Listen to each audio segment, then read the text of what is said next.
Yun guys, ngayong araw na to ay babiyahe na ulit tayo bilang isang MC taxi rider ni Joyride. Kasi ilang araw din tayo hindi nakabiyahe dahil dala na rin ang bagyo dahil ilang araw din dito ang umulan-ulan. Kaya kailangan natin bumakbak para makarami tayo para makabawi tayo sa mga ilang araw nating hindi nakakabiyahe. At dito guys, pinasukan na rin tayo ng booking. Bali ang per pala nito ay 99 pesos. Naka JRP Pay, ibig sabihin pag naka JRP Pay, wala na tayong sisingilin sa kanya. Tara guys, puntahan na natin to.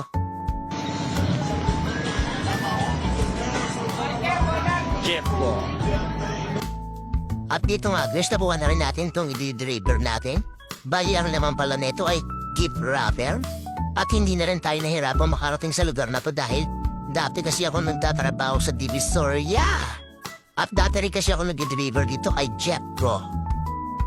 At dito nga guys, kung mapapansin nyo, napakapayat ko talaga. Pero hindi ako nag-aano guys ha. Baka mamaya kung ano kagad ang iniisip mo. Sadyang nakakapagod lang din talaga yung trabaho dito guys. Pero masaya.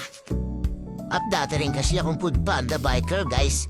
Kaya ako sa Divisoria lang, hindi tayo mahihirapan guys. At syempre, magbibigay tayo ng top 3 na kuyakoy sa Divisoria. Top 3. iBud. Nagdi-deliver na Shopee 2 hours bago bumalik. Mahaba daw ang pila. Ang top 2 naman sa ating listahan ay si Roger. Isang beses lang mag-deliver sa isang araw, may muta pa. Wow! At syempre, ang ating top 1 ay si King. Mahiling mamili ng deliver. Gusto palagi may tip.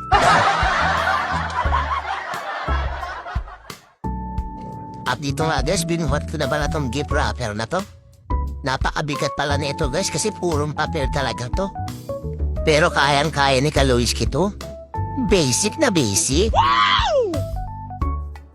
At dito nga guys, pinasukan na tayo ng panibagong booking.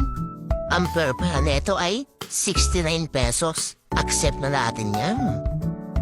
At dito nga guys, pumiyak na si Kaloyski dahil wrong pin si passenger.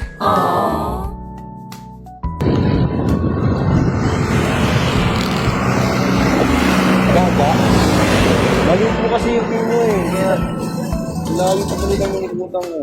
Kailangan ka namin sa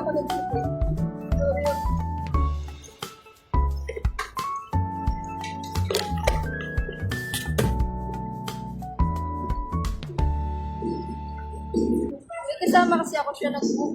Nauna na siya. next time paayos ka lang para hindi tayo matagalan. Tagal tuloy. Bali nakausap ko para yung isang rider na binok nila. Wrong pin din pala. At dito guys, pinasukan na rin tayo ng booking. Ang per pala nito ay 62. Tara, puntahan natin to. Yung guys, ang babait pala ng mga pasahero natin ngayon. Isipin mo, kung kailan nandito ka na sa pick-up location, wala namang kinanse. Diba? Goods na goods yun, ang galing ah. At buti na nga lang guys, pinasukan na rin tayo agad ng panibagong booking. Ang per pala nito ay 57. Tara, puntahan na natin to, baka makancel pa. At dito nga guys, nakita na rin kami ni passenger. At hindi na rin ako nahirapang hanapin siya dahil nag-aabang na pala siya sa atin. Kaya maraming salamat sa sir. At dito nga guys, nakarating na rin kami na ligtas sa drop-off location ni sir. At maghihintay na lang ulit tayo na panibago natin booking.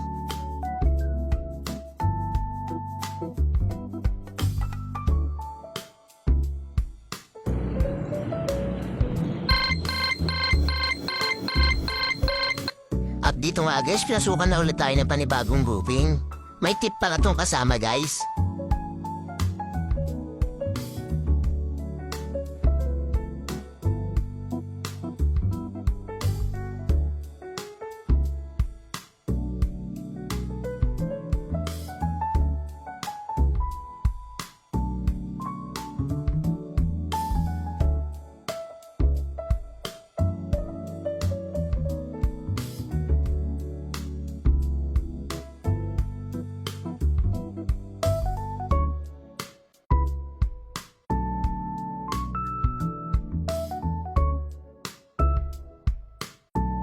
At dito nga, inahati na rin natin si passenger.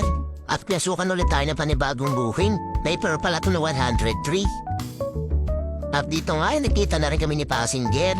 Medyo hirapan lang siya sumakay dahil sa suot niyang pang-opisina.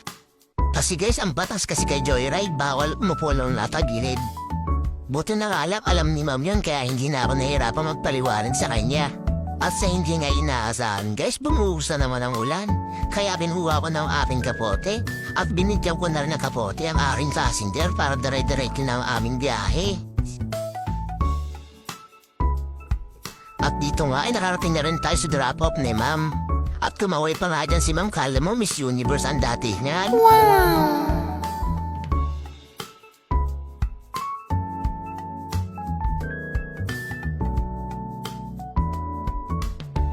Yung guys, hanggang dito na rin ating video. Maraming salamat sa inyo, pati na rin sa mga naging customer ko. Salamat sa inyo. At ingatan na tayo palagi.